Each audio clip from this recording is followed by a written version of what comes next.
I think Golden State's offer is pretty solid. I think it's, if you're ranking what teams could offer, I would put that probably up towards the top. It's certainly a risk, the ability to get 4 basically unprotected first and some guys that you can basically move again in Butler or Kuminga, and a nice young player in Brandon here. I mean, it's a risk because there's no guarantee there's going to be anything better out there. Of course, ... if the Warriors get Giannis. I mean, I think we get it. The Warriors are going to push all their chips into the middle of the table, and there's a number of different ways to do this. But let's talk about the financial angle. I'll tell you what one of my chief questions is how doable is this for the Warriors if Jimmy Butler's contract is not included? And I don't just mean that to make the trade, but then also going forward, how would you fit names like that all on the same team? Well, I mean, if you don't want to put Butler in the deal, then you're basically trading Draymond, Kuminga, I guess Pajemski, and for Giannis. I mean, that's basically how it works. I mean, there's no other way. You're either including Jimmy Butler or Draymond in the deal. So that's really how it's going to have to work. I think if you are Milwaukee, I think you would rather have Butler, Kuminga, all their picks, pick swap. Brandon in the deal here, because I think the goal would be to try to maybe flip Butler at next year's trade deadline when he gets back healthy. I think that's where I would look at it. And then Milwaukee's end you would basically try to include Kuzma or Turner, probably more Turner, because I'd get off his money for the next 3 years moving forward here. I think that's how it would work financially, just based on where Golden State is pushed up against the second apron. Giannis makes $54 million, and when you're $264,000 below, you basically have to take back almost the same amount of salary here. So, I mean, I know what Mike said after Jimmy got hurt, and I mean, I think that's certainly valid, but I think that was before Giannis became on the market. But that would be the type of structure that you would be looking at. Yeah, I totally get it. I guess maybe I'm getting ahead of myself also, but you have a lot of Warrior fans going, hey, if you keep Jimmy, then once he gets healthy, then you've got a few years of Jimmy and Giannis and Steph. And I'm thinking to myself, once Steph and Jimmy's deals are up and Giannis is needing an extension, I mean, some dudes would be needed to taking a big pay cut, right? Well, I mean, I think there's a couple ways to look at it. I think if Giannis is traded, by the deadline, he's eligible on October 1st to extend for $275. I mean, you could still.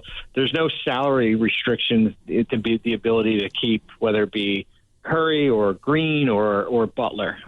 There's you can exceed the cap or the apron if you want to retain your own players here. I think it's a matter of what else you have left to add with these players. I think that's the biggest question. I think it's going to be a hard fall with Giannis or without Giannis. Especially if you give up everything here. I understand the ability to try to maximize the Curry window and keep this championship hopes alive by doing a type of deal like that. It's certainly high risk, I would certainly say here, but yeah, I mean, you can extend Giannis and you can still retain whatever's left on your roster.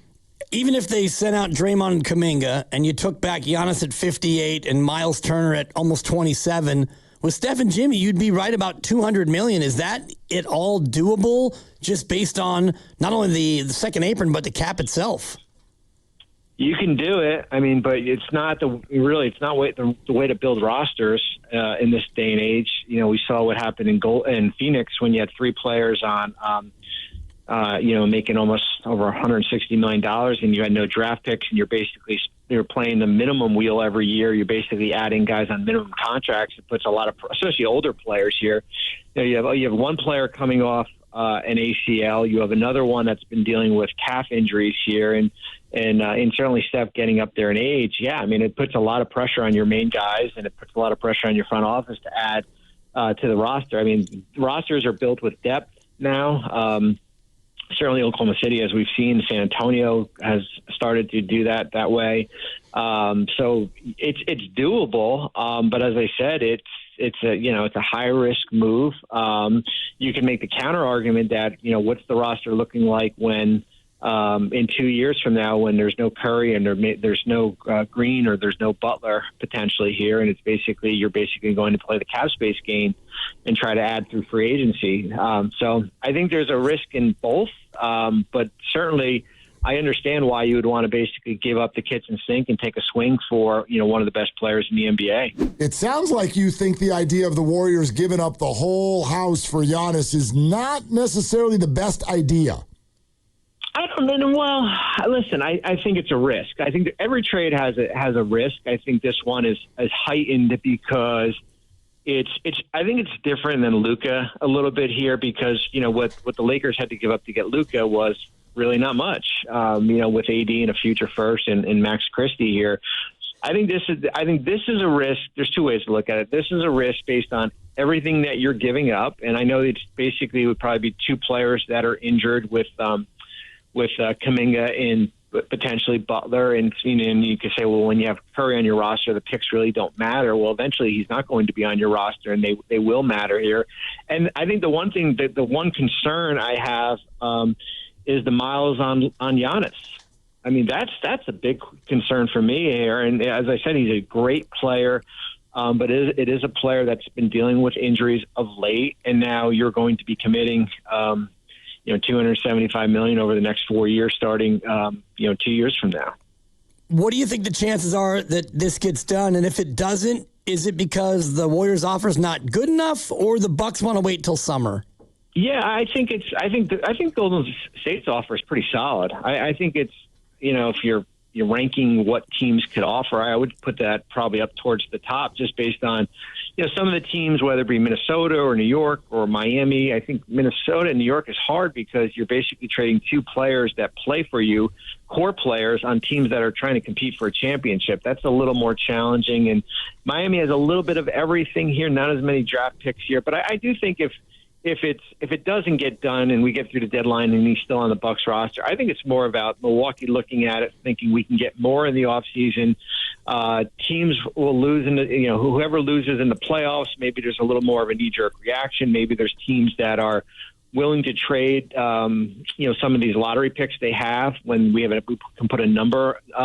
Maybe Atlanta is not picking at 1 and now they're picking at 3 or 4, and that pick becomes a little more expendable by the Hawks here. So I think that's probably more of a reason. It's similar to, we can go back and look at the AD stuff back in, I think it was 2019 with New Orleans, and the Lakers were trying to get him and they didn't get a deal done, and the price probably went up a little bit higher, closer to the draft that year. I wonder about the Warriors side of it, because it felt like Kuminga was going to get traded as soon as January 15th came, and then they played him and he got hurt. What do you make of the way that saga has played out, and do you think that he'll get moved by the deadline in a trade for Giannis or not?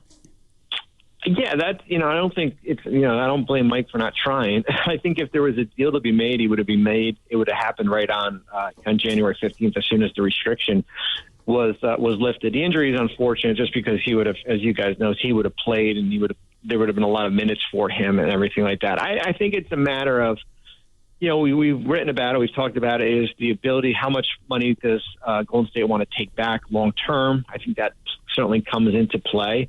I do think you have to weigh what happens if he's on the roster past February 5th and everything like that, as far as certainly a player that has to be traded and is not traded here. But yeah, I think they're doing everything possible to try to move him. And unfortunately right now the market in general is really not great. I was looking at it. We had 12 trades the last 2 years prior to February 1st. We've had 1 this year so far. So it is a market that has cooled off considerably here, but I do think, I think the goal is either with Giannis or without. I think the goal is to try to, get something of value for Kuminga.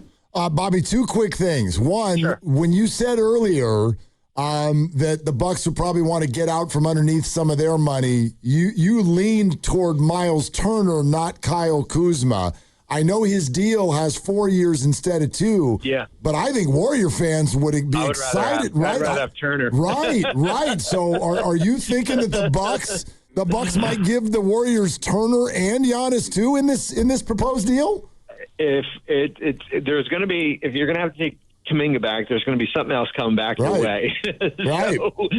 So it's either one of 3, either Portis, Kuzma, or Turner, and I think if I am Golden State, I think I'd rather have Myles Turner because he kind of gives you that front court, that center that you've been looking for forever, I would think, and in a guy that's got 3 more years left, and it's as I said, like it's listen, it'll be costly with how much you got to pay, but as I said, like the goal is not to play the minimum game here and basically just add guys on low cost contracts, and it gives you a center or an anchor. Yeah, any of the 3 players would certainly help you based on, Kuzma as a stretch 4. I think Portis, that can play both positions here. So I do think if you to get off the Kuminga salary and you're taking one of those back, it's a nice bonus for you. But is that who the Bucks would most like to get rid of too?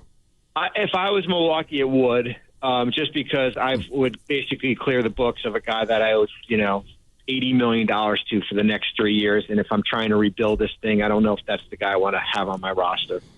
So you're Milwaukee, and you put yourself in that spot. And if you were offered a combination of Butler, Kuminga, Pods, Will Richard, and every single pick that I can find, would that be palatable for you, or would you want to wait until the summer?